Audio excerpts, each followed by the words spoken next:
Hola, ¿cómo estáis? Bueno, muchas gracias a la Fundación SGAE y al equipo de Sala Berlanga por acogernos en esta mesa redonda, en esta segunda edición de Serializados FES con sede en Madrid.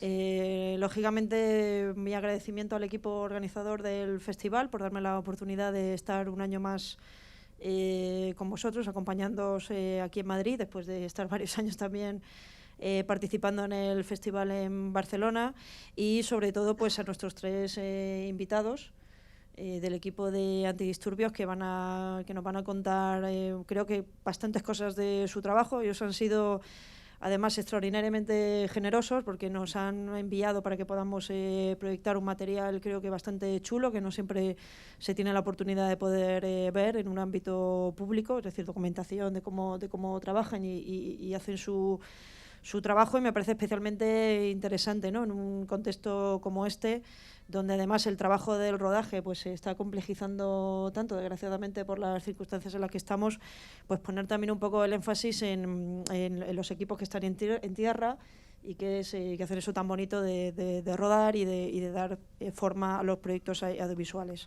Y por supuesto, pues nada, muchas gracias también a vosotros por venir al festival en un contexto en este sentido no especialmente favorable, con lo cual creo que estamos todos muy contentos de estar aquí y bueno, esperamos que lo paséis bien y que veáis cosas que os interesen y os estimulen.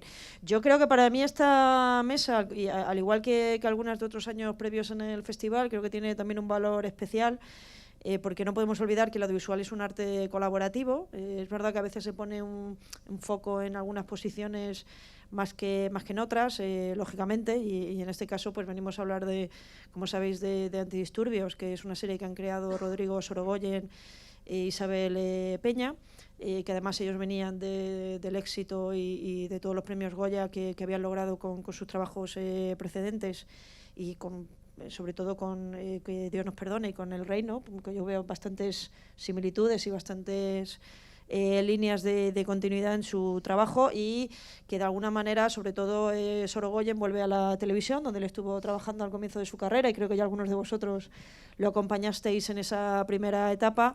Y bueno, creo que indica también mucho cómo ha cambiado, ¿no?, cómo han cambiado las series en España en estos 10 años, ¿no?, que las dificultades que podían existir hace unos años para contar historias tan especiales y con tanta personalidad como Antidisturbio, pues ahora por fin se puede encontrar en una serie, en este caso producida por Caballo Films y producida para Movistar, Movistar Plus, a quien por supuesto también agradecemos su colaboración con el festival, porque nos han permitido pues tener seleccionadas secuencias que también podamos ver aquí, por si no habéis visto la serie, que espero que sí la hayáis visto todos, y si no, pues para recordaros puntos relevantes que podemos ver. Y bueno, en este sentido, si os parece, empezamos ya. Nos van a acompañar tres personas en este panel. Jofre Farré, que es el director de producción de Antidisturbios, que está en el extremo, Miquel Saldise, que es el jefe de localizaciones de Antidisturbios, que está en el otro extremo, y en el centro Nacho Lavilla, que ha sido coordinador de dirección. Yo contaré alguna cosita de cada uno de ellos. Lo que hemos decidido es, primero vamos a hacer una pequeña introducción y luego cada uno de ellos, utilizando un material de apoyo, os irá contando diferentes facetas de su trabajo, y al introducirlos a cada uno de ellos pues os contaré algún aspecto más de su trayectoria. Así que si os parece, empezamos con un vídeo, que es también quien está con nosotros, nos acompaña también la Madrid Finoffice, que es la entidad también coorganizadora de esta mesa redonda, y nos gustaría empezar poniendo un vídeo de la Madrid Finoffice. Sí, si podéis.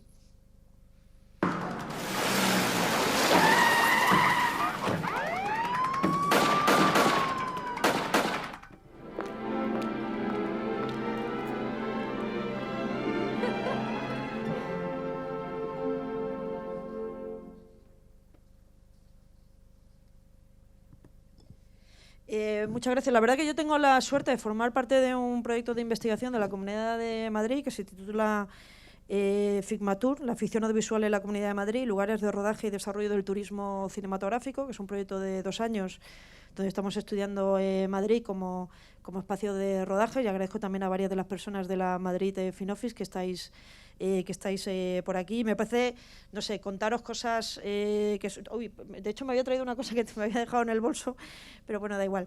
Que, por ejemplo, es la segunda ciudad del mundo de espacios verdes, que se están ofreciendo grabaciones fiscales entre el 25 y el 30% para empresas tanto nacionales como internacionales que quieren producir en Madrid, pues cuestiones relacionadas con vuelos, con conectividad, con seguridad, con 300 días del sol al año, incluso en invierno las condiciones son bastante buenas. Daros algunos datos que me parecen muy llamativos. En el año 2019 tramitaron 11.760 permisos de rodajes. Hay una parte que ingresan en dinero que se ingresa en las arcas y en otros la Madrid Film Office colabora para traer rodajes, lo cual es creo que es una estrategia bastante inteligente, atraer rodajes a la ciudad de Madrid, porque eso también proyecta una imagen de Madrid. Y daros datos curiosos del año pasado, que cuáles son los distritos de Madrid más populares para los rodajes. Os tengo que decir que es el centro, y creo que en ese sentido pues Antidisturbios es bastante característico, pero que luego también pues está Retiro, Moncloa, Aravaca, que es donde estamos en este momento, el barrio de Salamanca y Chamberí. Y de hecho ha habido un fuerte incremento de rodajes en el año 2019, que creo que podemos ligar también pues este impulso, ¿no?, de la producción de ficción que hemos vivido en los últimos años. Así que en este sentido pues nos parece extraordinariamente interesante pues ese impulso, yo creo que no solamente a la producción y a los puestos de trabajo, sino también a la propia proyección de una imagen de Madrid, ¿no?, en el mundo, porque sabéis que eso luego pues atrae turistas y atrae otro tipo de podemos decir, puestos de trabajo que son derivados de la propia producción audiovisual, que muchas veces no se ponen en valor, porque siempre nos fijamos un poco en lo que cuesta la producción audiovisual, cuando, como sabéis, España es de los países donde menos ayudas hay al audiovisual en relación a otros países, y sin embargo creo que nos beneficiamos bastante en el ámbito del turismo. Y bueno, pues en este sentido, si os parece, empezamos ya con Jofre Farré, que él nos va a hablar un poco de la visión desde la dirección de producción. Él tiene muchísimos créditos.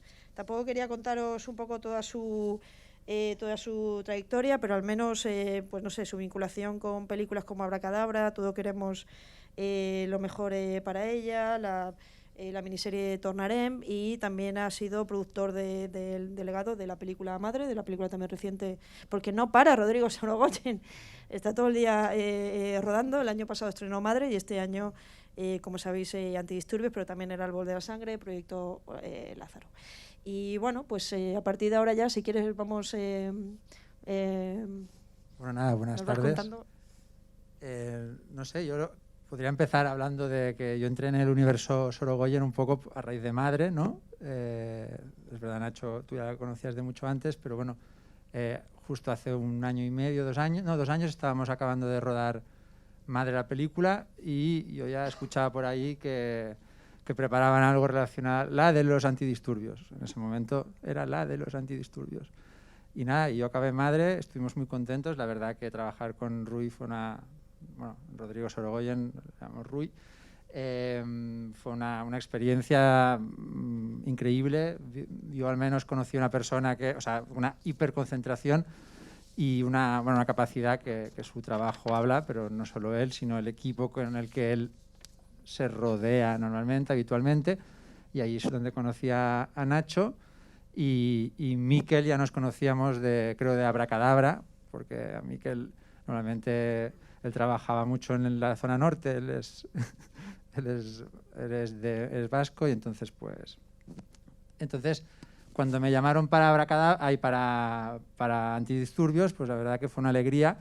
Y lo primero que hicimos, y estamos hablando quizá del mes de febrero del año pasado, o sea, hace más de 1 año y medio, en ese momento no teníamos estaba evidentemente ya gente vinculada, como su equipo habitual, pero bueno, en una fase como de prehistoria, ¿no? Le llamamos preparación. Es una fase en que no había ni guión como tal, o sea, el guión no tenía una forma de guión, se le llama tratamiento. la historia condensada en 40 páginas, de una manera mucho más literaria, ¿no?, que lo que luego acaba siendo un guión, que un guión tiene una forma como mucho más técnica.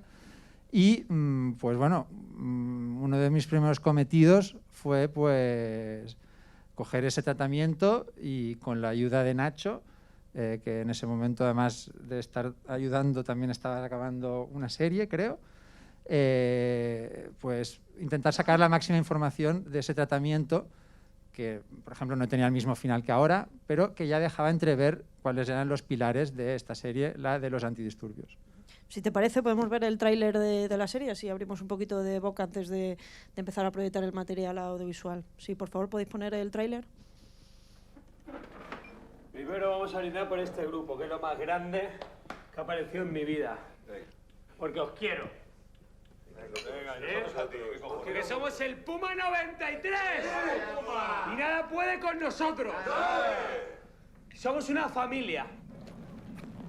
Al final, mejor de lo que te voy a entender yo, tú me vas a entender a mí, nadie. Y una familia, cuando está unida... No me jodas. No me toques. Papi. ¡Ya! ¡Yo lo quería matar! Oye, ahora dormir, otra vez. No la revienta ni Dios.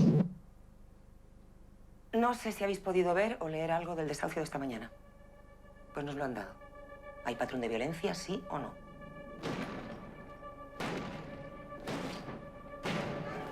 Tranquilo, hostia. La carga empieza porque nos atacaron. Lo que pasa es que a la gente le gusta tensar la cuerda. Tensar, tensar, tensar y luego a tomar por culo. ¿Confía en la lealtad de todos sus subordinados? Entonces, ¿por qué están tan nerviosos? Pues lo primero porque están ustedes aquí. ¿Dónde está Sésamo? Hay jaleo, pero podemos. ¡Salimos ya! Yo voy a la puta cárcel, hermano. A ti no te va a pasar nada. ¿Y a quién sí? Es la peor situación que he vivido en años. ¿No se da cuenta de lo grave que es esto? ¿Qué pasa? ¡Que no te tocar los cojones ya! Yo estoy convencida de que hay algo que no nos están contando. ¿Alguien le ha dicho que no hable conmigo? ¿A ti qué te pasa? A mí nada, por... Creo que hay algo en ese desahucio que no supimos ver la otra vez. No me dedico a esto porque me gusta ir por ahí dando gomazos a la gente. Yo me dedico a esto por otras razones.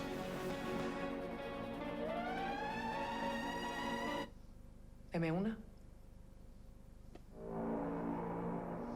Bueno, como podéis ver, repartazo, Vicky Luengo, Raúl Arévalo, Hobbit, o sea, todos los actores, Roberto Álamo, son todos magníficos, pero es verdad que para llegar ahí hay que hacer un montón de cosas antes, que nos estaba contando Jofre. Nos ha traído un material de desgloses de producción. Cuando quieras lo podemos, o si no, nos sigues contando un poco cómo es esa fase que llega entre el proyecto, tratamiento, fase de guión, hasta la puesta en marcha un poco de la producción. Bueno, la verdad que, o sea, Antidisturbios empezó el rodaje en septiembre, entonces yo creo que en febrero, marzo estuvimos preparando de una manera más suave, y luego a partir de abril ya, bueno, siempre cada vez pues íbamos ya hablando cada vez más de cómo concretar esta serie de 300 minutos que bueno, enseguida se vio que se iba a afrontar como si rodáramos una película de 5 horas y no episodios. Entonces Rui quería rodar cronológicamente. Esto era una de las cosas que tuvimos muy claro desde el principio, porque para Rui era muy importante rodar cronológicamente por muchos motivos, pero bueno, uno de los cuales era también para los actores, que también fueran entrando y que fueran adoptando la psicología del personaje a medida que íbamos rodando y iban pasando los capítulos. Entonces, bueno, entre muchas cosas que vimos cuando teníamos ese tratamiento, es que la serie era una serie muy ambiciosa, con muchísimos decorados, con muchísimos actores, con escenas de acción, que requeriría de rodaje en diferentes zonas de España, no solo de Madrid, mayormente en Madrid, pero diferentes zonas de España, y poco a poco pues tocó ir poniendo sobre el papel, pues empezar a hacer listados de cuántas localizaciones queríamos. Mira, y aquí estamos llegando, uno de los primeros listados que ha traído Miquel, 126 localizaciones, pues bueno, nada, o sea, era bastante abrumador la idea de conseguir 126 localizaciones, que tampoco no es tan fácil porque muchas las consigues, pero luego caen en el guión y salen de nuevas. O sea, realmente la máquina, y ahora pasaré, creo que puedo dar paso a Mikel, pero la máquina de buscar localizaciones empezó en abril y no se detuvo hasta el mes de diciembre, porque, o sea, es una máquina que no paró. Incluso rodando estamos buscando localizaciones, porque también llegaban guiones a medida que estábamos rodando y demás. Entonces, bueno, todas estas 126 localizaciones, pues vamos, nos destacaban unas cuantas, y la primera, porque en el guión era de las primeras, era la Corrala, que no sé, los que hayáis visto la serie, pues tiene un poquitín de peso, ¿no? Y nada, y entonces pues puedo pasar la palabra a Mikel, porque creo que Mikel y la Corrala pues tienen una historia. Bueno, yo creo que es una escena, ¿no?, también dificilísima, y además es quizá toda la serie se articula un poco a través de esa larga secuencia de ese primer capítulo, con lo cual no solamente que aparezca en el primer capítulo, sino que tiene un peso, ¿no?, luego en toda la serie. Vamos a poner un trabajo de documentación que realizó Mikel a propósito de la búsqueda de la Corrala, pero si os parece, antes de eso podemos ver quizá el clip que tenemos por cortesía de Movistar Plus, del capítulo 1, Desalojo Corrala Lavapiés. Focus 27 para Puma 93. Entren inmediatamente en la Corrala para echarnos una mano. Levántese, por favor.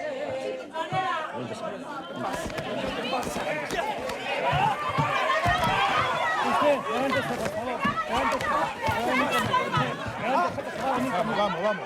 Este para allá. ¿Qué haces, tío? Puto asco de gente. Pues pasamos ahora a la parte de Mikel, que como nos han contado antes viene del norte de España, del País Vasco, y de hecho algunos de los proyectos en los que ha estado vinculado más recientemente pues han sido proyectos que se han rodado allí, como por ejemplo la trilogía del Baztán, la película Guernica, la TV Movie de Canal Plus, espléndida por cierto, Santuario, El árbol de la sangre, también Madre. Y entre el proyecto también más reciente en el que se ha estado vinculado es una serie de Netflix, Los favoritos de Midas, que se estrena dirigida por Mateo Gil y que se estrena dentro de unos días. Mikel ha sido bastante amable porque, si podéis proyectar, compañeros, la imagen del ordenador, nos ha pasado algún material bastante interesante, por ejemplo, un poco la localización, la llamada, para que se pueda ver. A ver si se ve la imagen o no. No, pues ahora no se ve la imagen que tengo aquí yo. Bueno, si no pasamos a proyectar no, pues que es un PDF justo. Nada, si no empezamos a ver un PDF donde se ve muy bien, creo, el trabajo de lo que es el localizador. Si nos puedes contar un poco cómo es esa parte de tu trabajo, es decir, en qué fase tú entras dentro del proyecto, además particularmente de antidisturbios, después de esa fase inicial. Se ha movido el... Vale, pues nada, que empiece ya mientras vais resolviendo esto. Sí. Yo la forma que tengo de incorporarme en antidisturbios pues es un poco de carambola, porque yo de hecho me habían ofrecido trabajar más de una vez en Madrid, nunca lo había aceptado, yo estaba muy cómodo en mi Donosti querida y la verdad es que me daba ya mucha pereza con 40 años moverme de allí, ¿no? Pero después de haber hecho Madre con Rodrigo, con Arcadia, con Nacho, pues bueno, hubo mucho flechazo en aquella película. Fue típica película fácil, que estábamos un mes en un pueblo del sur de Francia donde podíamos hacer prácticamente lo que queríamos, y la verdad es que fue una peli muy emocional y muy emocionante para todos los que estuvimos ahí. Se estrecharon unos lazos muy potentes. Yo, tanto con Nacho como con Rui, con Alex de Pablo, con Jofre ya tenía hace tiempo, pero con estos tres fenómenos que no les conocía, pues la verdad es que surgió una amistad bastante potente desde el principio. Entonces, bueno, todo siguió un poco su camino. Yo también, mi pareja la conocí en Madre, ¿no? Entonces, cuando le llamo a Jofre por una historia que yo estaba localizando, una película holandesa, era una película holandesa, una coproducción holandesa-inglesa, necesitaban un director de producción en España, y les hablé de Jofre, y Jofre me dice: jo, Mikel, es que estoy con antidisturbios de Sorogoyen. Y yo, ¿qué dices? Y tal. Y yo le suelto la gracia: pues yo ya tengo casa en Madrid, ¿vale? Y me dice, pues ha salido tu nombre. Y digo, ay, pues mira qué emoción. Bueno, no sabía ni lo que era una corrala, no os digo más. Y me dice Jofre, bueno, Miquel, pues ya cuando vamos, lo cercioramos, la Blanco en Ruiz, todo estupendo, perfecto, tal. Yo empiezo, llego a Madrid y voy a localizar una corrala que no sé ni lo que es una corrala, ¿no? Empiezo a investigar, como decía el sabio, todo está en los libros, empiezo a leer libros, a informarme mucho de las corralas y lo que empezamos a ver es que es un espacio bastante complejo, una localización, porque no es que sea tan siquiera un día de rodaje, ¿no? Sino que empezamos a hacer planes de rodaje y nos damos cuenta que son 2 semanas de rodaje más una semana de lo que tendrían ensayos, que a Rui le gusta mucho ensayar, y una semana de lo que es la ambientación de la corrala, ¿no? Porque desde que llegas hasta todo como la prepara el departamento de arte, pues estuvieron una semana. Entonces, claro, nos damos la complejidad que es como un portal, como una especie de perdón por las corralas, pero un poco de favela vertical, ¿no? Donde vive mucha gente en espacios muy pequeños. Generalmente la corrala también, pues la gente que vive ahí no suele ser la propietaria, están de alquiler. Por lo tanto ya es doble problema, porque tienes que tener el permiso del que vive, el permiso del dueño. Bueno, esta corrala, ¿cómo llegamos a ella? Porque es muy curioso, estuvimos viendo, no sé si veréis el documento, que yo personalmente visité 112 corralas y creo que aún tengo otro mapa de Google Maps que tengo otras 26 todavía por ver. No, yo lo que me iba haciendo... Para la segunda parte, ¿no? Para la segunda parte, a ver, o para otra, para el 7º capítulo. Lo que me hago es un Google Maps donde me voy poniendo todas las corralas, que averiguarlo es muy complicado porque tú no ves desde fuera donde hay una corrala. No, una corrala, una gran herramienta que encontré a partir de entonces es localizar con el Google Earth, ¿no? Que vas viendo el interior de los patios, si tienes corrala, ¿no? Luego también pues me iba fijando en todos los timbres que tenían, pues una corrala generalmente es un portal pequeño con muchos timbres, ¿no? Tiene igual 40 viviendas, una cosa así. Entonces, antes de salir, ya estuve leyendo, informando bastante, quedé un día con Miguel Ángel Rebollo, el director de arte, que es el que hizo el PDF este que no podemos ver, que luego veremos, que él fue diseñando un poco toda la imagen, ¿no? Y estuvimos hablando de esta corrala de Ventorrillo número 7.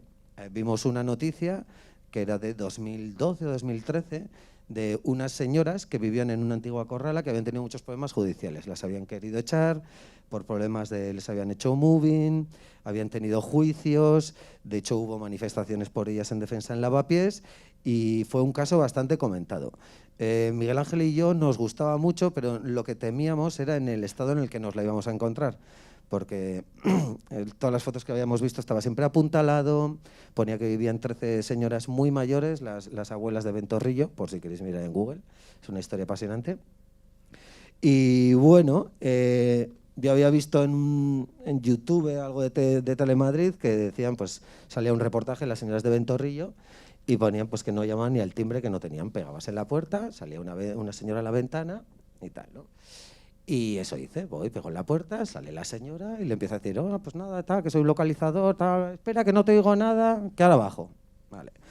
Baja la señora, entro, vale, voy contando todo, voy viendo la corrala, veo en el estado en el que está, no sé si la veis que está bastante destrozada. Hay un tromo en el medio que le da muy tétrico, que es donde estaban los antiguos baños, no sé si sabéis que las corralas antes no tenían baño y estaba en el centro. Bueno, está en un aspecto bastante lamentable. Y ya cuando me iba, le cojo y le digo, pues Juliana, se llama usted, pues muchas gracias, pero no creo que rodemos aquí porque está en bastante mal estado.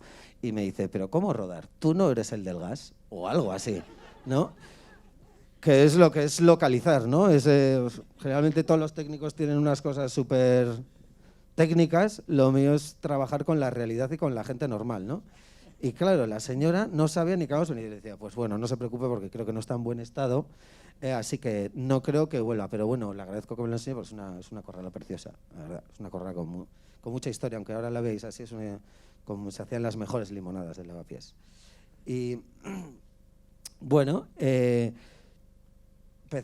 fuimos a ver unas corralas, que estuve viendo unas cuantas que tenía fotografiadas, que es donde yo ya había hablado más o menos con el jefe de los vecinos, o sea, ¿cómo se dice?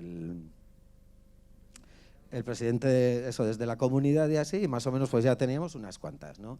Hay una ahí de Peñuelas, que no sé si veréis, esta es la de la calle Cáceres, pero hay otra en Peñuelas, que eran súper majos, que me encanta, una de madera, por si veis ahí, que claro, es la primera que vimos, y todos súper majos, pero salimos de ahí y lo primero que me dice Rui, oye, Miquel, ¿a esta gente le has contado bien lo que vamos a hacer aquí?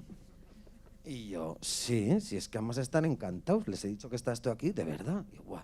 Para mí que no son conscientes, y yo, ay Dios, la que vamos a liar, ¿vale? En esta corrala. Fuimos a ver unas cuantas y al final fuimos a esta, que realmente el Departamento de Arte, o sea, lo que he intentado hacerla es hacerla más habitada, porque es una corrala donde viven habitados 3 pisos solamente. Entonces, bueno, cuando fue Rui a esta corrala, estuvimos hablando mucho con las señoras.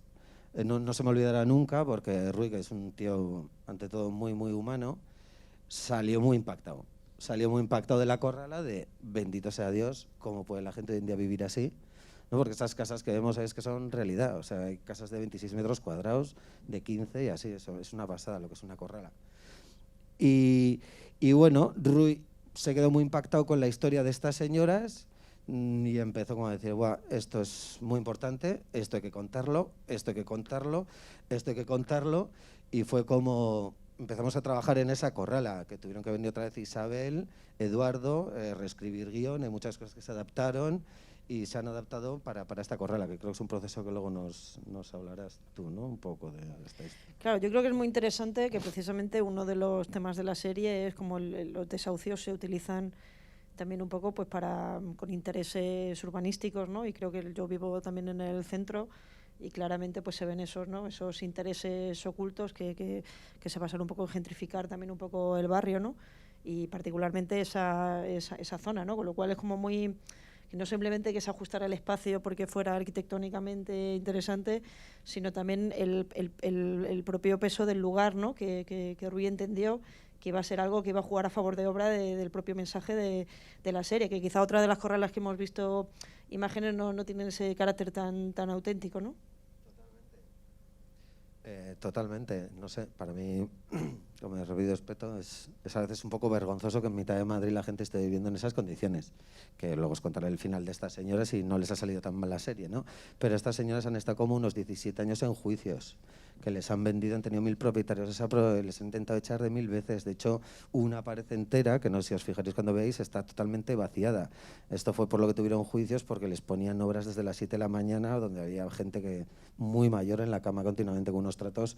Y bueno, toda esta historia nos la contaron y Rui se la apropió, y hay muchas cosas de esas conversaciones que aparecen, ¿no? O sea, yo el otro día viéndola, cuando ve la señora de arriba, es que realmente esas cosas han pasado, ¿no? Está muy bien Rui cómo se apropia de esa realidad. Bueno, una vez que elegimos esta corrala, queda el tema de controlarla, ¿no? Mi trabajo como jefe de localizaciones no es tanto, o sea, tiene como 2 procesos. Uno es la búsqueda, que estuvimos buscando hasta el final, y lo otro es la gestión, el management, un poco el control, ¿no? El tener todos los permisos y la zona controlada. Yo me acuerdo que aunque había solo 3 vecinos, Rui para el ensayo, o 2 semanas antes, me dijo, guau, pero la red esa, Miquel, ¿cómo va? Y yo, guau, Rui, espera, todavía no tengo conquistada la corrala. No, nos costó bastante. Pero bueno, al final les pusimos un apartamento durante un mes a los que habitaban ahí, menos a Juanita, que se quiso quedar con nosotros en todo el rodaje, que se portó genial, la verdad, un cielo de mujer. Y nos fuimos adelante, ¿no? con esta corrala. Uno de los problemas que tenía, de hecho cuando me había reunido al principio con Madrid Film Office, pues me dijeron, claro, como está tan saturado el centro de rodajes, que también hay corralas fuera del centro de Madrid. Y estuve buscando, pues como veis en el mapa, Peñuelas, de hecho, no está en el centro, que es una preciosa. Teníamos en Tetuán, teníamos en Vallecas, hasta en el barrio Salamanca, que nadie sabe que hay corralas. Había una corrala allí, preciosa. Y bueno, la que más nos gustaba era esto, y siempre la limitación de rodar en el centro por tema de permisos. Pues generalmente no tienes permiso de aparcamiento más de 2 días. Bueno, tiene su complejidad por todo el exceso de demanda de rodajes que hay en ese espacio. ¿Se puede ver el mapa? A ver si ahora entra el mapa. O sea, porque de primeras te dicen que tienes que estar 2 semanas o un mes rodando en Lavapiés, y lo probablemente es que digas dónde me estoy metiendo y cómo lo voy a hacer, porque nosotros no solo es el carnaval que se ve dentro de de la pantalla, sino todo lo que somos detrás. Necesitamos todos comer, todos necesitan maquillarse, vestirse, necesitamos una oficina de producción, necesitamos parking y necesitamos cualquier cosa que os pueda imaginar, ¿vale?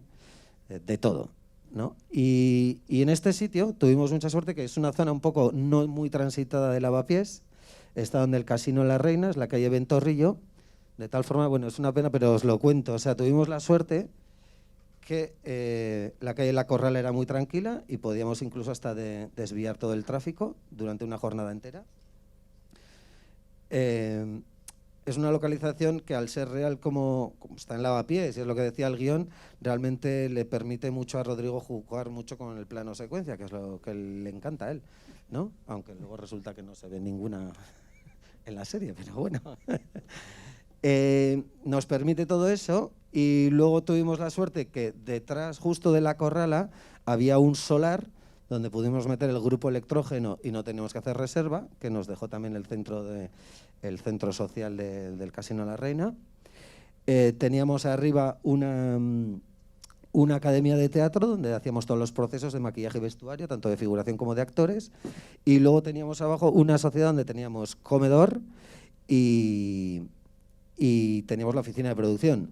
Y luego podíamos aparcar en el acceso al parque, bueno, de tal forma que estuvimos ahí prácticamente un mes trabajando, por lo menos para la producción, de una forma muy cómoda. Luego os contaré la sensación que tuvo Nacho. Esto es, ¿veis? Esto de abajo sería el parque, ¿vale? Y teníamos aquí reserva de espacio para los vehículos técnicos, por si no veis. Ahí arriba también teníamos una reserva para el camión de vestuario, y arriba teníamos procesos, maquillaje, peluquería, vestuario, esto que era la localización, en el solar de atrás el grupo, que era muy fácil porque abrías una puerta y tal, y se metía ahí el grupo, no molestaba, y teníamos aquí todo lo que era el comedor y oficina de producción, y aquí para vehículos técnicos. O sea que realmente es Lavapiés, que en principio es un lugar malísimo, pero eso para nosotros fue como un plató. Creo que lo que son los actores y dirección lo sufrí un poco más claustrofóbico. Pero para los que estamos detrás, la verdad es que fue un sitio bastante cómodo.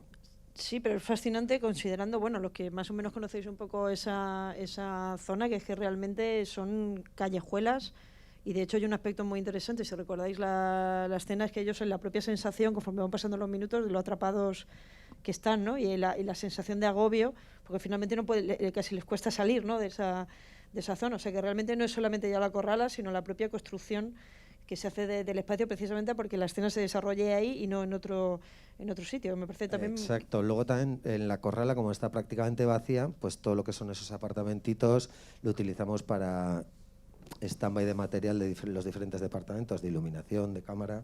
Tenemos toda la Corrala tomada prácticamente. Y nada, y luego en el exterior pues también se trabajó mucho, más que la entrada fue lo que es la salida de ellos del desahucio, que ya lo veréis, pero bueno, ahí teníamos pues varios balcones, varias calles cortadas, y bueno, la verdad es que es una localización que es el clásico ejemplo que tú lees el guión y crees que va a ser un sitio difícil, imposible, y resulta que esta Corrala pues la teníamos prácticamente en una semana y el sitio era chupao. Son cosas del rodaje, luego vas a un sitio que es chupao y se convierte todo en un infierno. Claro, si te parece, podemos ver otra presentación también con otras localizaciones de la serie. Yo creo, perdona que interrumpa, que Miquel tiene memoria selectiva. Creo que fue más infierno de lo que está contando, pero cada uno... yo también tengo buen recuerdo. Pero bueno, cuéntalo desde tu punto, Nacho, porque tú estabas ahí con los actores. No, mi punto de vista es que efectivamente iba a decir lo mismo que Jofra, que creo que el tiempo ha jugado a tu favor para conservar un bonito recuerdo, porque efectivamente, como estás diciendo, Conchi, los espacios eran muy pequeños y fue todo un reto poder coreografiar pues toda la acción que transcurre allí, etcétera. De todos modos, continúa Miquel con la explicación de las localizaciones y si no, luego atacamos como lo vivió. Sí, Miquel nos ha dejado poder proyectaros imágenes de un documento muy extenso de arte, que también de localizaciones y arte. Hemos hecho una selección sobre todo para que veáis el trabajo en relación a las oficinas, a los exteriores, a las comisarías, a los propios apartamentos de los los protagonistas para ver un poco, y sobre todo pues que cada escena, cada plano que veis de un personaje sentado en una habitación, pues hay un trabajo detrás enorme, no solamente de encontrar ese sitio, que es lo que hace Miquel, sino también luego los compañeros de arte, que es vestirlo, ¿no? Y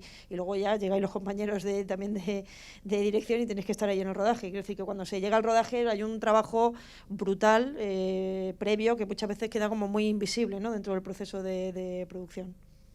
Sí, pero que es fundamental. Como veréis o sea, esta charla me ha hecho rever este documento, que esto es como dice, casi se está haciendo en la prehistoria de la que hablaba Jofra, y la verdad es que viendo el resultado no nos hemos alejado mucho, ¿no? Y esto yo creo que es un gran trabajo del director de arte que lo ha tenido bien claro desde el primer momento.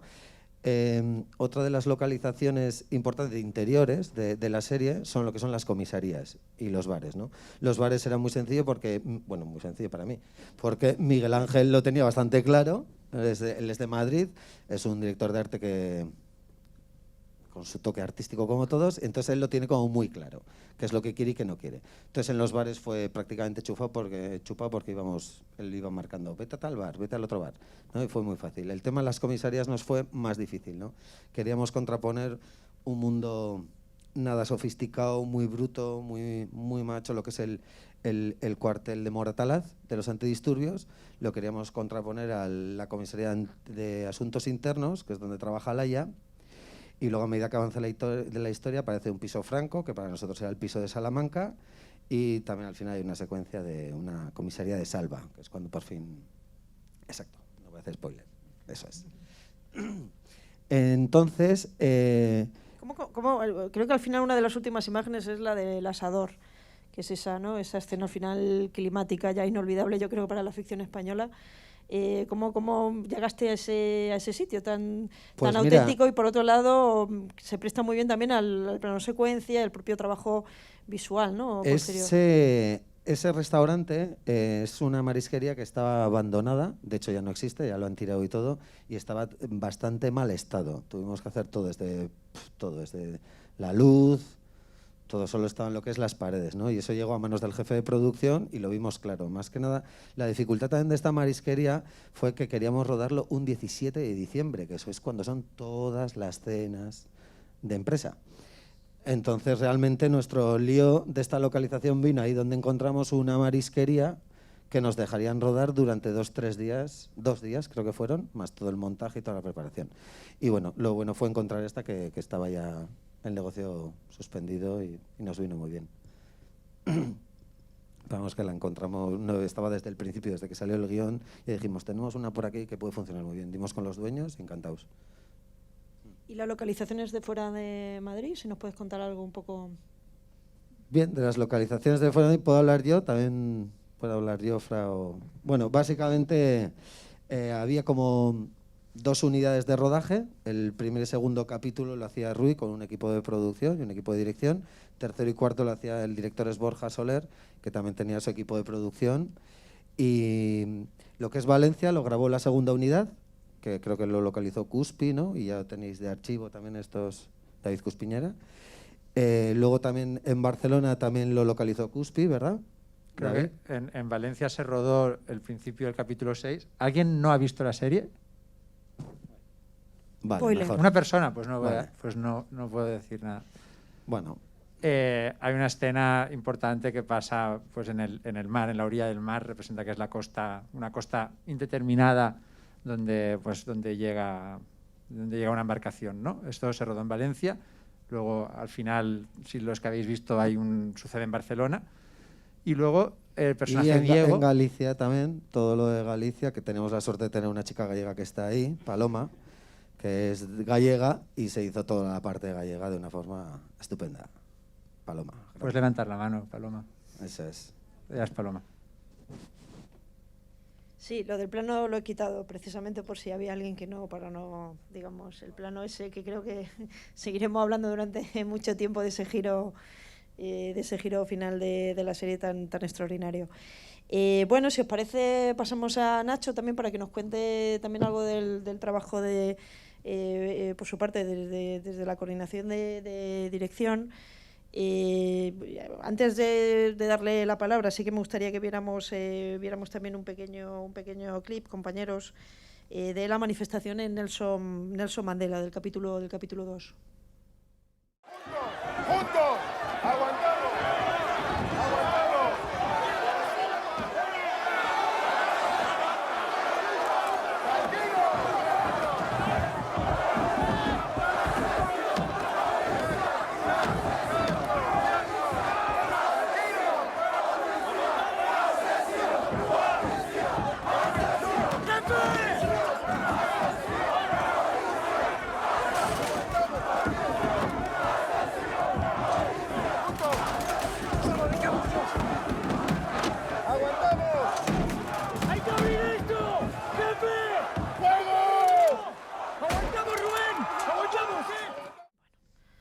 Jovi, qué bien está en la serie, ¿eh? O sea, gran trabajo. A mí esta escena me impactó profundamente, porque yo vivo relativamente cerca, un poquito más arriba, pero es rara la semana que no paso 2 o 3 veces por la plaza de Nelson Mandela, y además tengo el recuerdo, por cierto, por ahí es uno de los pocos monumentos de la Segunda República que vais a poder encontrar en Madrid. Pero recuerdo que uno de los acontecimientos de la vida real, que creo que informa muy bien la serie, que fue la muerte de un mantero precisamente allí en el barrio, y luego hubo varios días de disturbios en esa zona. Yo recuerdo que yo estaba por allí y realmente, en este caso era de noche, pero realmente fue como volver a esa situación viendo la serie. De hecho, me puse hasta nerviosa, ¿no? Es decir, simplemente verlo ya yo creo que refleja muy bien la serie la violencia, pero también lo cerrado que es el espacio y la imposibilidad casi de huir, ¿no? que tienen los propios policías en un determinado momento y los manifestantes en otro, ¿no? Ese juego ¿no? entre el gato y el ratón, que varias escenas de las manifestaciones, luego veremos otra, me parece que es bastante importante. Nuestra idea ahora en esta parte era que Nacho Lavilla también nos comentara desde el punto de vista de la coordinación de dirección. Él ha sido productor de la serie En Casas, del equipo de Caballo Film. Podríamos hacer algún chiste sobre localizaciones de En Casa, que sabéis que es una de las series que se hicieron durante el confinamiento, con lo cual ahí creo que las localizaciones fueron fáciles, ¿no? Tengo la sensación. Pero bueno, también ha estado vinculado, ha trabajado en series como Acusados, Rabia, que también estuvo ahí, Rui, Bajo Sospecha. Estuviste también en el corto de Madre, que luego a partir de ahí se hizo la película. El Reino, Brigada Costa del Sol, y también El Vecino, ¿no? que es otra serie además también muy madrileña, hay que decir.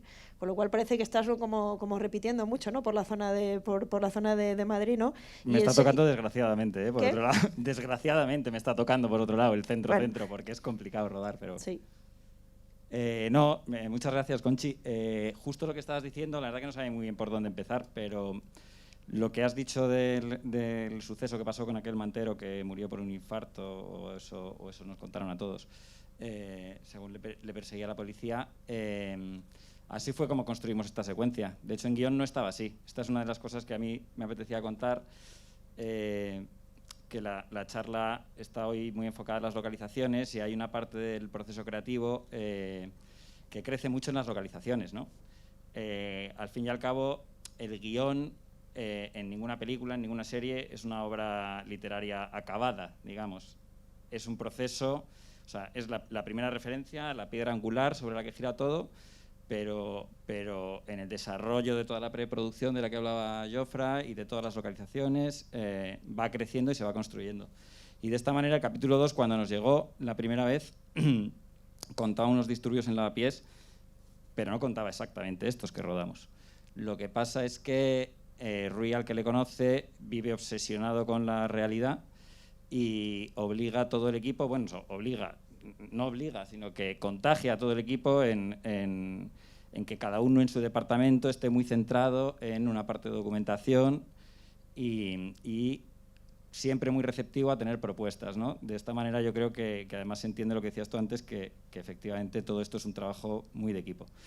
En concreto, en esta secuencia, nos pusimos a buscar vídeos en YouTube en la oficina, o sea que tampoco fue un trabajo muy sesudo de documentación, y lo primero que encontramos fue estos disturbios en Lavapiés, que curiosamente no eran contra la policía. Luego nos estuvimos documentando y eran contra el embajador de Senegal en España, ¿no? Tuvimos la suerte, además, dentro del proceso de preparación o de la soft pre que hablaba Jofra, nosotros nos reunimos con la UIP y también como solemos trabajar con un equipo bastante habitual y teníamos el reto de la acción en esta serie, nos reunimos con la persona que suele coordinarnos las escenas de acción y Cuco nos dijo, pues yo conozco a un tipo de la UIP que es una maravillosa persona y que, aunque nosotros ya estábamos consultando a otros integrantes de la UIP pues para escribir guión y a otros departamentos de la policía, bueno, pues accedimos a reunirnos con él, Jofre y yo, y efectivamente resultó ser una persona maravillosa, con la cabeza muy centrada y que además disponía del tiempo suficiente para darnos asistencia, no solo en la preparación, sino todo el rodaje. Vamos, se quedó en los títulos de crédito, lo podéis ver, que era un miembro más del equipo de dirección. Teníamos un equipo muy grande, bueno, de dirección, de producción, de arte, de localizaciones, porque Felipe abarcaba todo. Y encima tuvimos la suerte de que Felipe, bueno, la suerte, sí, para nosotros la suerte, de que Felipe había estado en esos disturbios el año anterior y nos pudo contar todo de primera mano. En concreto, para desde el punto de vista de dirección, ya después de la documentación, hay una cosa muy importante, que es que el rodaje, a pesar de tener siempre jornadas infinitas de 10 horas, si es que no palmamos, si no, pues hay más, no hay tiempo para nada. Hay que articular equipos de muchas personas. Tenemos un equipo fijo, yo no sé cuántos éramos en antidisturbios fijos, pero muchísimos, 80, 70, algo así. Aquí hay que sumar en esta secuencia que teníamos 200 senegaleses de figuración, más un equipo importante de especialistas, más las 3 furgonas que nos traía la policía. Bueno, que se arma un buen pitote, la verdad. Y en rodaje, aunque parezca mentira, no hay tiempo para nada, y la clave, pues yo conozco a Rui desde hace 18 años, hemos trabajado mucho juntos y hemos tenido la suerte, Caballo ha ido creciendo en paralelo y hemos tenido la suerte ya con antidisturbios de poder ostentar un poquito más la batuta, digamos, de quien llevaba la producción, y hemos utilizado pues nuestra experiencia anterior rodando otras series para intentar que esa falta de tiempo suplirla y que tuviéramos el tiempo necesario. ¿Y cómo se hace eso? Pues a base de rodarte de un equipo buenísimo, que la experiencia nos había permitido pues conocer a gente, pues aquí están Miquel y Jofra, pero a gente verdaderamente excelente en su trabajo y haciéndonos todo el rato muchas preguntas. Entonces, siempre decimos que tenemos mucha suerte cuando estamos preparando las películas y cuando estamos preparando la serie y tal, y es que es así, porque empiezas a conocer a gente y todo el mundo va proponiendo cosas. La llegada de Felipe fue brutal. No sé cuántas semanas antes pudimos contar con todos los actores y ya teníamos claro, porque íbamos preparando la serie, como ha dicho Miquel, Rui dirigía capítulos 1 y 2, Borja el 3 y el 4, y luego volvía el equipo de Rui a hacer el 5 y el 6, ¿no? Entonces, en la preparación inicial de la serie ya teníamos los 6 guiones escritos, obviamente, pero eran 90 días de rodaje, no había manera de poder preparar toda la serie del tirón, que es lo que nos habría gustado, y rodar todos de seguido. Mantuvimos la calma y dijimos, esto va a ser imposible, vamos a morir todos en el intento, así que hay que hacer 2 equipos, nos desdoblamos todos y vamos a... Y en este sentido, y haciéndonos muchas preguntas, y conociendo a Felipe e Ita, dijimos, joder, aquí lo que hay que hacer es traer a los 6 del furgón y hacerles una instrucción policial, pero tal cual. Es que además, fijaos si tenemos suerte, que es que Felipe Ita que es este asesor de la UIP, es el tío que asesora de verdad, o sea, que forma a la UIP. La Policía Nacional tiene que aprobar una oposición dentro de la Policía Nacional para optar a la UIP. Y de ahí pasan a Linares, que de hecho hay alguna referencia de guión, en frase, en esta, nada más presentar el personaje de Raúl Bermejo. Bueno, pues Felipe es, cuando llegan a Linares para que a la Policía Nacional se les forme en la UIP, Felipe es el que les forma. Así que decimos, joder, si es que tenemos todas las cartas, ¿cómo no las vamos a utilizar, no? Y entonces hicimos, yo no sé si 4 semanas, ya no recuerdo, 3, me dice Jofre por aquí, 3 semanas de formación, pero de formación policial, o sea, de verdad. Yo recuerdo que Raúl, Jovic, todos decían, mira, tío, estoy hasta la polla, de verdad, quítamelo de encima, ¿sabes? O sea, porque es que era... les hacíamos todo. Y pues Raúl, ya que ha hecho un montón de veces ya de policía... Sí, claro, y además como todos los equipos de dirección llegan con la feliz idea de te voy a dar asistencia, te voy a dar formaciones, como no, parad ya de darme formación. Pero eso es muy importante lo que está contando, porque yo que tengo una cierta vinculación con ese mundo por cuestiones familiares, soy muy tiquismiqui con las series españolas, cuando representan el trabajo policial, porque me saltan las alarmas, y aquí no me saltó la alarma en ningún momento en los 6 capítulos. A ver, para mi desgracia, que para mis nervios, porque soy el responsable de que la orden se cumpla, eres como Rui. Entonces, claro, Felipe le teníamos todo el día por rodaje y pues las comunicaciones que hace Jovic tan complicadas, que de hecho alguna vez se traba y queda hasta bien, ¿no? De H50 para Puma 93, todo eso era porque de repente Felipe decía, es que esto no se hace así, esto se hace de tal manera. Entonces parábamos todo el rodaje, Felipe venía, nos contaba todo esto. Bueno, el caso es que estuvimos durante 3-4 semanas haciéndoles formación policial desde la más básica, o sea, cómo entrar y salir de la furgoneta, porque ellos nos contaban, bueno, no viene al caso, ¿no? Pero que ellos actúan en binomio, la UIP, entonces tienen un orden para entrar y salir de la furgoneta, según el cargo se colocan de una manera u otra. Todo eso para Rui es importante porque al final ayuda también a construir el personaje aunque no se vea en la pantalla, porque favorece mucho que el actor no esté pendiente solo de su texto y de qué significa la secuencia, sino de ejecutar otra serie de cosas que le dan realidad y que además le mantiene con otro foco, ¿no? El caso es que me estoy enrollando, que teníamos los 2 primeros capítulos bastante atados para la preparación, queríamos preparar también un poco de los demás, pero los 2 lo teníamos muy claros, y en este estaba Lavapiés. Y empezamos a decir, bueno, pues esto hay que ensayarlo, obviamente. ¿Qué pasaba? Que localizaciones y producción, como es el centro de Madrid, nos decían, nosotros siempre queremos ensayar en la localización, obviamente.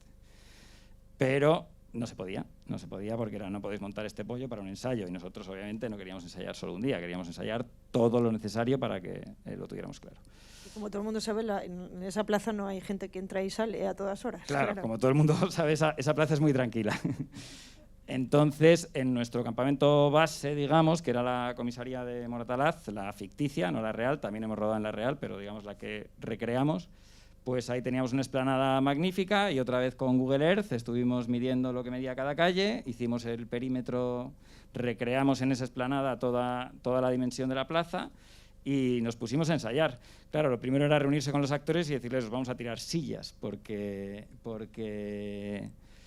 nos juntamos con el departamento de efectos especiales y dijimos, oye, queremos construir 80 sillas para que no les hagan daño. Y nos dijeron, sí, hombre, ¿y de qué van a ser? Si no hacen daño las vais a tirar y se van a romper, o si no hacen daño las vais a tirar y van a salir volando, ¿no? Tienen que ser reales. Con lo cual tuvimos que volver a Felipe Ita y que nos explicara cómo se recibían sillazos y tener la garantía de que no iban a lastimar a nadie. A nadie de los actores, pero a nadie también, porque claro, tú dices, bueno, hablo con los actores y les vamos a ofrecer cierta seguridad, pero claro, también el equipo técnico, como nos gusta poner la cámara con grandes angulares y meternos en la respiración de cada personaje, pues el operador de cámara tenía que estar ahí también. Y claro, si el operador de cámara está ahí también, tiene que estar su foquista. Y si está su foquista, está su auxiliar. Y también está el operador de boom, y también, bueno, empiezas a sumar gente, el maquinista, y entonces dices, bueno, pero es que ya que voy a tirar 40 sillas, mejor voy a meter 2 cámaras, y entonces duplicas todo, ¿no? Con lo cual, todo esto va creciendo, y todo esto es necesario ensayarlo. Y es necesario ensayarlo porque luego en rodaje pasan muchas cosas, y efectivamente, cuanto más ensayado lo tengas, pues menos imprevistos va a haber, o por lo menos, no, probablemente los imprevistos sean los mismos, pero más armas vas a tener para defenderte, ¿no?, ante ellos.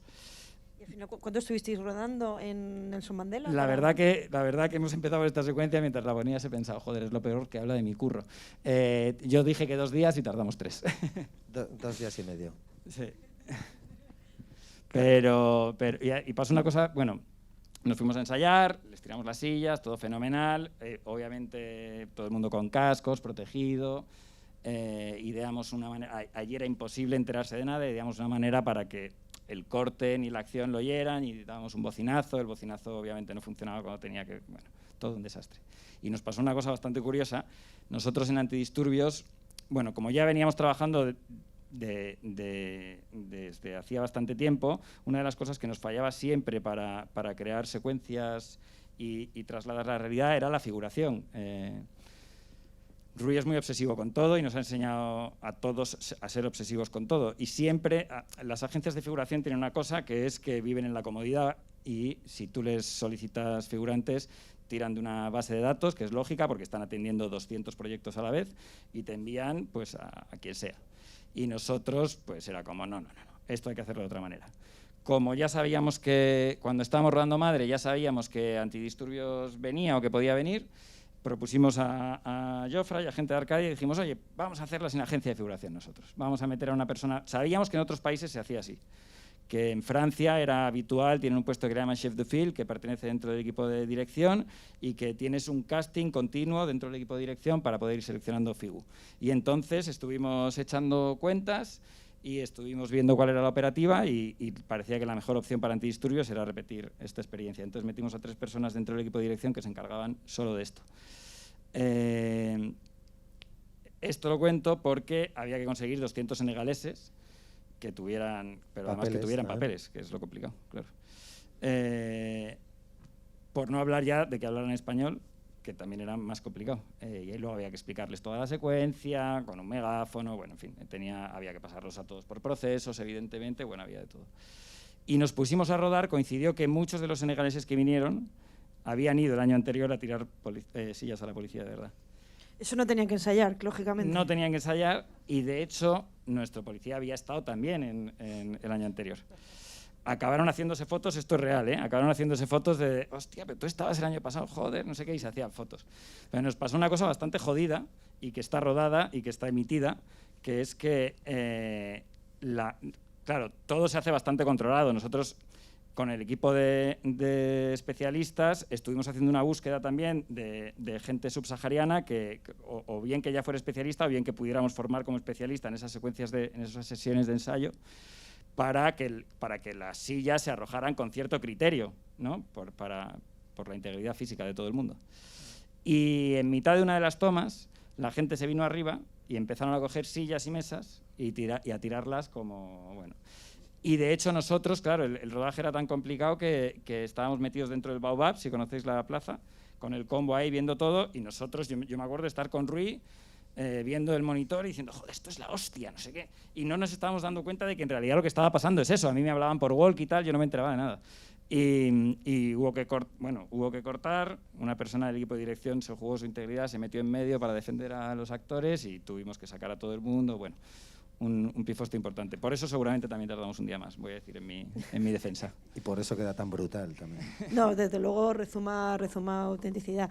Hay otra secuencia que nos parecía chulo que pudierais, que pudiéramos comentar también con Nacho, que como podéis ver, como estaba allí en la primera línea de combate literalmente, no es metáfora, como podéis ver en este caso, que es el plano secuencia del Bernabéu. Si lo podéis poner, compañeros. Avanzamos. Vamos, limpiamos la plaza, vámonos.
Yo, como estuve en unas cuantas manifestaciones de Rodea al Congreso, no sé si las tortas son reales, pero desde luego lo parecen. Son. rompimos muchas defensas que llaman a las porras, la UIP. Sí, la verdad que a mí la serie mereció la pena solo por este plano. Yo me lo pasé pipa. Lo que pasa es que ahí, a colación con lo que venía diciendo antes de los dos equipos, fue fundamental que tuviéramos dos equipos. Esto se rodó en el mes de diciembre, como decía Jofra, para Rui es siempre muy importante rodar todo cronológico. Que para el plan de trabajo es una faena, la verdad, porque intenta siempre, bueno, para el plan de trabajo y para el presupuesto, para todo. Para todo es un poco faena, menos para los actores y para el resultado final, con lo cual manda el criterio de Rui. Pero llegamos extenuados a la preparación de esto. Y luego, además, esto convivía en plan de trabajo con toda la trama que se desarrolla en el piso de Salamanca, en el piso donde está la jueza y asuntos internos. Y con esa localización en concreto tuvimos un drama importante en rodaje. Se nos cayó a 2 días de empezar a rodar, a 3 días, no lo sé. La semana anterior, está diciendo Miquel. Y además salíamos de rodaje, estábamos ya muy cansados, salíamos de rodaje y nos teníamos que ir a localizar más opciones que nos traía Miquel. Era como... Y encima a la vez, cuando acabáramos el piso de Salamanca, la semana siguiente teníamos el pollo este del Bernabéu, que no era solo este plano secuencia, porque también está toda la persecución, los franceses, la llegada al Bernabéu y también todos los ¿cómo se dice? El encierro, el pastoreo a los ultras del Olympique. Y nos teníamos que ir a Barcelona, nos teníamos que ir a Galicia. Bueno, era la traca final. Y estaba el plano secuencia del último capítulo también. Todo eso era más o menos en 3 semanas. Llegamos extenuados. Y este en concreto se preparó... Bueno, pues eso, queremos ser siempre muy meticulosos con eso. Teníamos clarísimo desde el principio que esto tenía que ser un plano secuencia. Teníamos de referencia... Obviamente no teníamos sus medios, seguramente su talento tampoco, pero teníamos de referencia cómo empieza El Renacido, con ese plano secuencia espectacular, ¿no? de Lubezki. Y entonces era como, tenemos que hacer un plano secuencia que sea la leche, no sé qué. Y lo que hicimos fue partir el plano secuencia. Tampoco podíamos ensayar allí todo lo que nos gustaría, y lo que hicimos fue como ir partiendo el plano secuencia y darnos cuenta de qué íbamos necesitando en cada momento.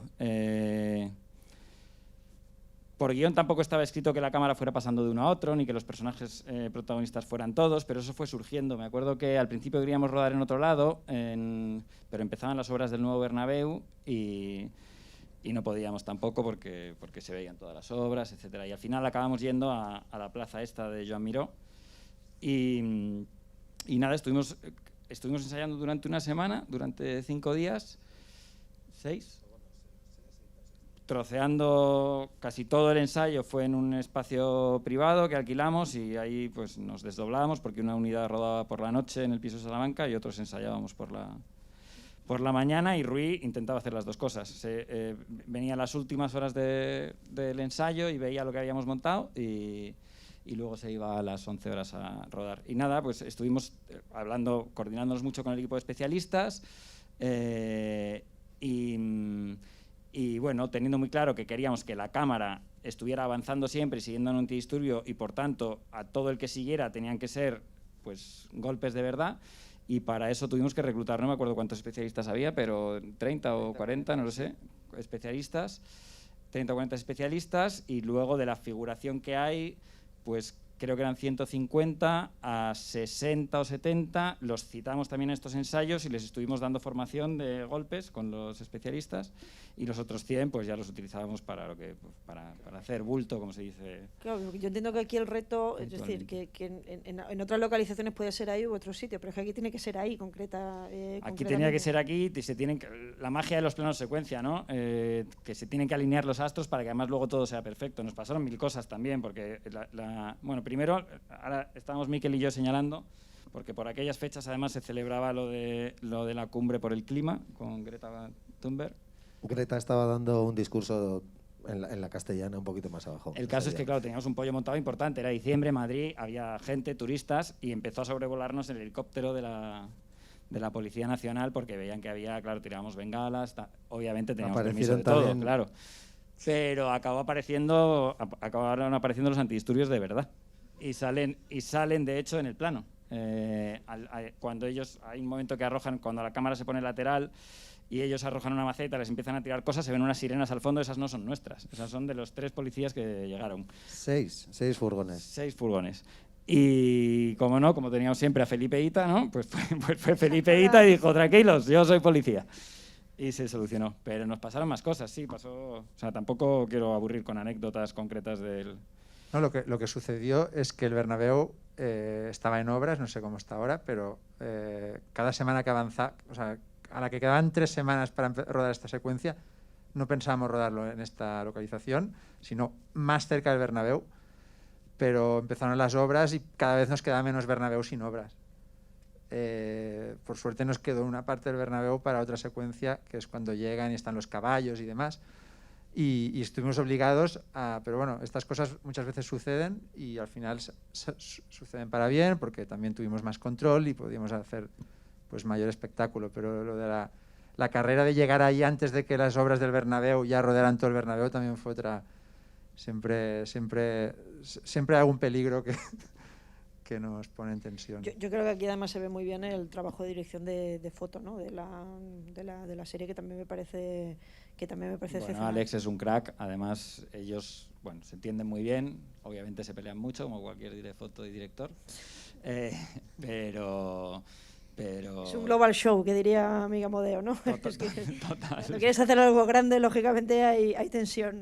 Sí, además, es lo de siempre. Alex también, como Rui nos contagia a todos, ellos se vician el uno al otro, pero persigue el hiperrealismo también, no es un dire de foto que llegue... Esta plaza no tiene un solo foco, por la noche está apagada, y Alex es de los que llega por la noche y dice, pero si es que no hay ningún punto de luz, yo aquí no puedo poner nada, porque a él no le gusta crear una fuente de luz artificial o que viene de algún lado, ¿no? Si viene una luz que sea diegética y que se vea de dónde está viniendo, entonces tuvimos que crear unos focos en el frontal que nos alumbraran un poco la plaza, etcétera. Y luego Alex, además, tampoco pudo venir a los ensayos, yo iba probando diferentes colores de bengalas, tirando, me lo pasé pipa, no os lo voy a negar, pero además soy daltónico y no soy dire de foto, a mí me daba igual lo que hubiera, yo con que hubiera humo estaba encantado. Y Alex, estuvimos ensayando como 3 días sin cámara, troceando toda la secuencia, sabíamos que... para crear las coreografías les separábamos a los especialistas y a los figurantes con petos de colores, que en realidad era un poco putada porque sabías que cuando llegara la hora de rodar se los tenían que quitar y aquello iba a ser Sodoma y Gomorra, iba a haber golpes por todos lados. Llevaban protecciones y las defensas eran de mentira, pero eran de mentira, pero tenían que ser rígidas y hacían daño. Y además los actores y los especialistas se retan unos a otros, sí, tú dame para que sea, ¿no? más real. Y algunos se arrepintió, por supuesto. Y no sé, y luego ensayamos, que eso lo hacemos casi siempre que... Desde el Reino creamos como una forma de ensayar y de luego rodar los planos secuencia que está funcionando y que la primera vez que nos lo vieron, como no producíamos nosotros, dijeron, ¿dónde vais? Porque era en mitad del plan de trabajo parar 2 días a todo el equipo y decir, vamos a ensayar 2 días, no se va a rodar nada absolutamente, solo vamos a ensayar. Y eso hicimos. Entonces ya vas incorporando elementos a los ensayos, vas pudiendo ensayar toda la secuencia del tirón, vas ensayándola por partes, luego vas incluyendo más elementos hasta poder incluir pues todo, ¿no? La sangre, las bengalas, etcétera, etcétera, etcétera. Y ya cuando estábamos muy satisfechos el jueves, el viernes nos fuimos a casa, volvimos el viernes, nos pusimos a rodar y contra todo pronóstico estuvo bastante antes de lo que... O sea, esa jornada la acabamos como 3 o 4 horas antes. O sea, todo se hizo en una única... Sí, lo que es el rodaje. Sí, el rodaje en un único día y de 7 horas. De 7 horas que además no fueron efectivas porque hubo un problema con la prótesis que lleva el maquillaje de Robert. Se puso el casco y alguien le había puesto un plástico al casco para no manchar el casco y no supo hablar con la persona de maquillaje encargada, y cuando se quitó el casco después del ensayo se llevó toda la prótesis y hubo que volver a pasarle maquillaje y peluquería y volver a maquillarle. Una anécdota. O sea, nos quedó menos espacio todavía, pero se pudo hacer. Supongo que habría 1000 anécdotas que podrías contar, pero es verdad que nos quedamos sin tiempo y me gustaría dar la oportunidad al público. Tenemos 10 minutitos de preguntas, por si alguien se anima a hacer alguna pregunta. ¿Allí?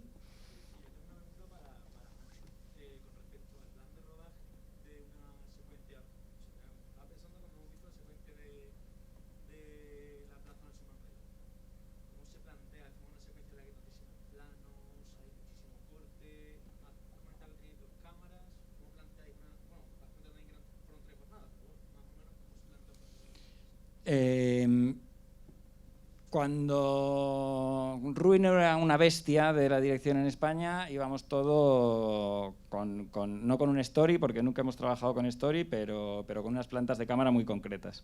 Y ahí, cuando vamos a localización, nosotros siempre hacemos teatrillo con la gente del equipo que haya, pues a Jofra le toca hacer de antidisturbio, a mí de senegalés, y vamos poniendo cámaras por donde vamos viendo.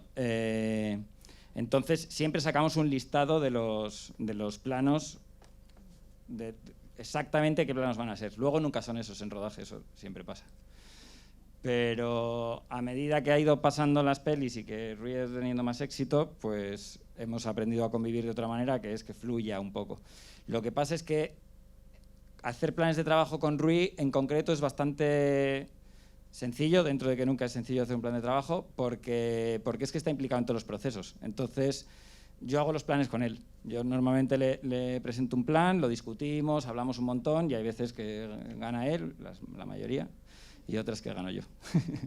pero suele ser un trabajo así, y ahí marcamos como los planos fundamentales, porque luego llegas allí y pasan cosas y quieres poner la cámara en otro lado, pero sabemos que la secuencia tiene que estar contada con un número mínimo de planos. Y luego y por supuesto incluimos a Alex de Pablo, al director de foto, en esta planificación. Es verdad que Alex, que es como más artista, él sí que busca la inspiración en plena localización. Se incorpora más tarde a esta fase del plan, porque le interesan más otras cosas.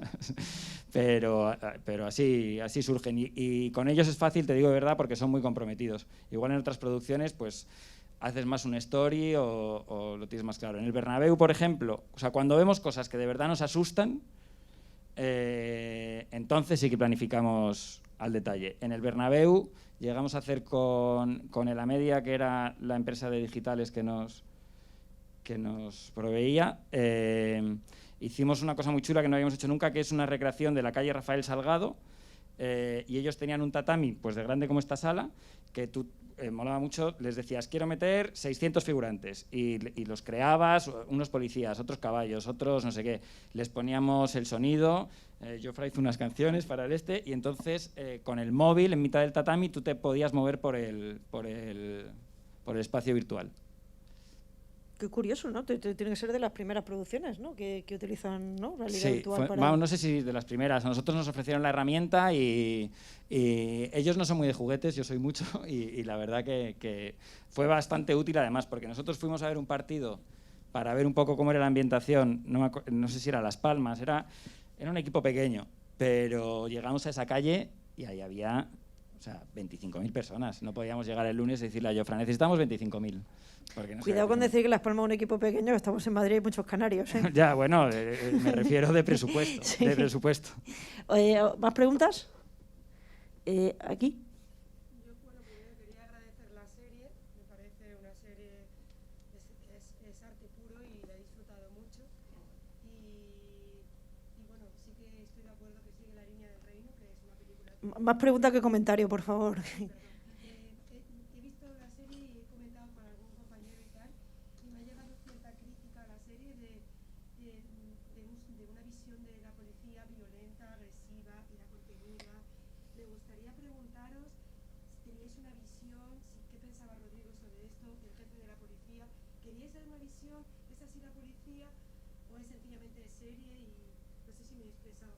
Sí, tengo que repetir la pregunta por el audio. La compañera más o menos pregunta por alguna polémica reciente en relación a la representación de la policía y vuestra opinión al respecto.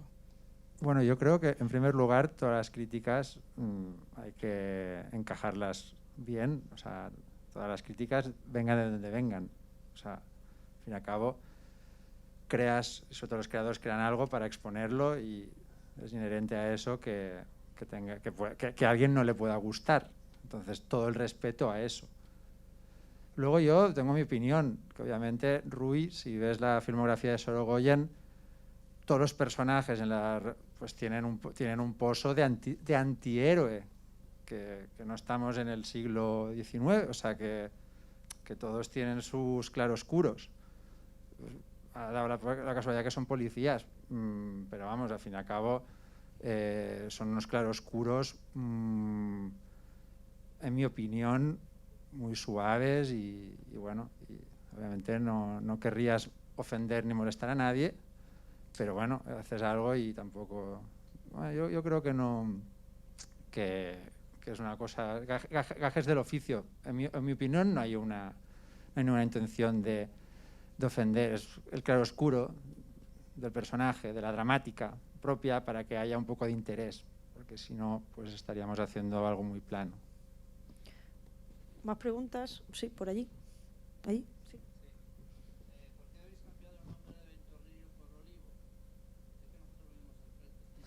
Olivo? Pregunta por el nombre por el cambio de la calle. No sé por lo que es, realmente en el guión ponía Olivar, ¿no? que es la calle donde se supone que era en el guión, y al final la encontramos en Ventorrillo. Y yo creo que Rui, al final, como siempre quiere algo de realidad, no le gustaría el nombre de Ventorrillo, y hizo como una mezcla. Yo creo que es también un poco de prudencia, de no dar el dato real de la calle, ¿no? Para evitar también... Mira, ha habido polémica, ¿ves? Claro. Que le duele que no salga a su calle, ¿no? Igual hasta pusimos alguno de figuración o algún foco ahí en vuestra casa. Sí, ¿no? pero siempre hay que tener un poco de cuidado con estas cosas, ¿eh? Porque luego das nombres reales. Mira, la compañera anterior decía que ha habido bastante. Yo creo que han hecho más ruido de la polémica que ha habido, pero bueno, que ha habido ruido y es mejor, ¿no? Sí. Imagínate que de repente... De todas maneras, por ejemplo, la Madrid Film Office pone artículos en su página web donde podéis ver el Madrid antidisturbios y se indican localizaciones, etcétera, etcétera, por si a alguien le interesa hacer el tour, ¿no? Antidisturbios. ¿Había otra pregunta por aquí? Sí.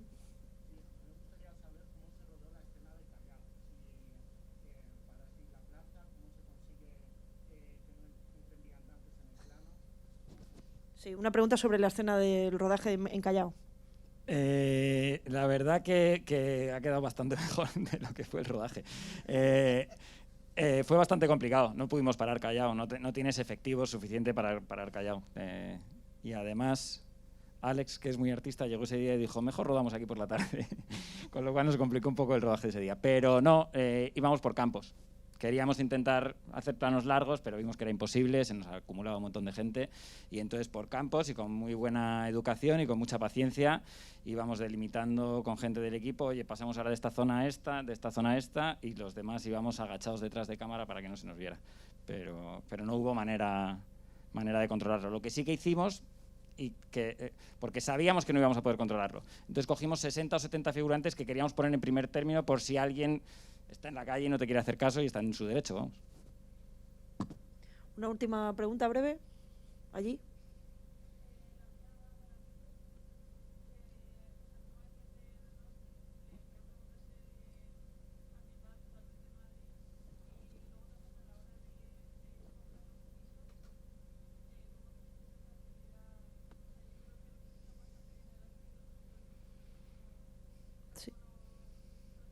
Sí, pregunta a la compañera, considerando que eres de Donosti, que acabas localizando una serie muy madrileña. Sí, ¿cómo acabo? Yo creo que fue por...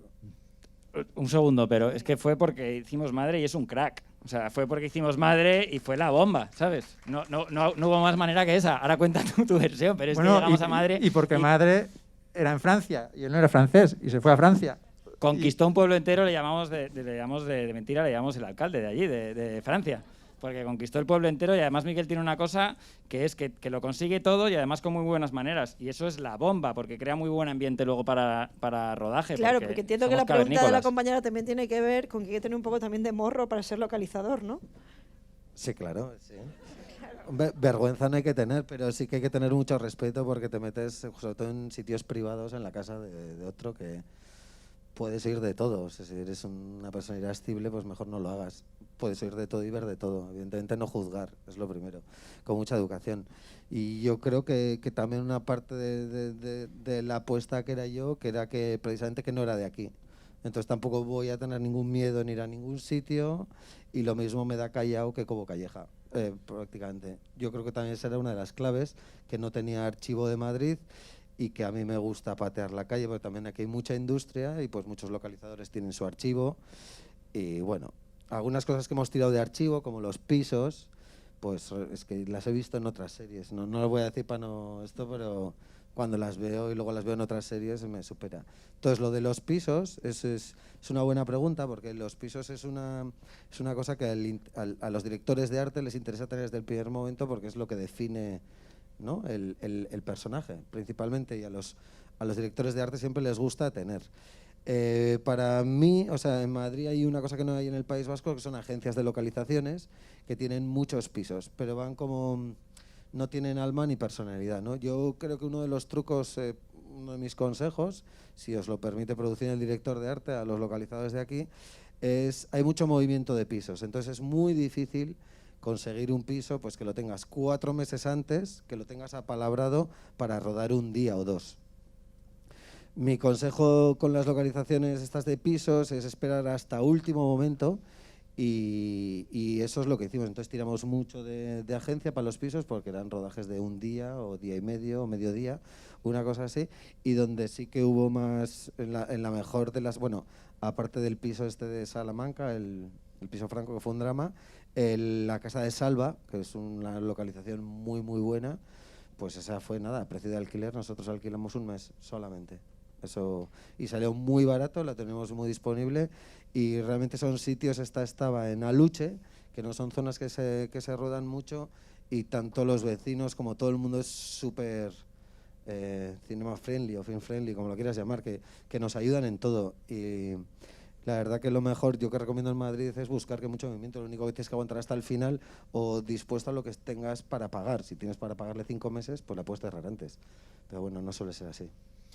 Bueno, desgraciadamente no tenemos tiempo de más. Sabéis que además necesitamos dejar la sala libre inmediatamente para la siguiente sesión dedicada a Veneno. Así que muchas gracias a Fundaciones GAI, al equipo de la Sala Berlanga, la Madrid Film Office, y a nuestros 3 magníficos ponentes por todo el material y todas las cosas tan curiosas y divertidas que nos habéis contado, a Jofre Farré, a Miquel Saltise y a Nacho Lavilla, y a todos vosotros por estar con nosotros. Gracias.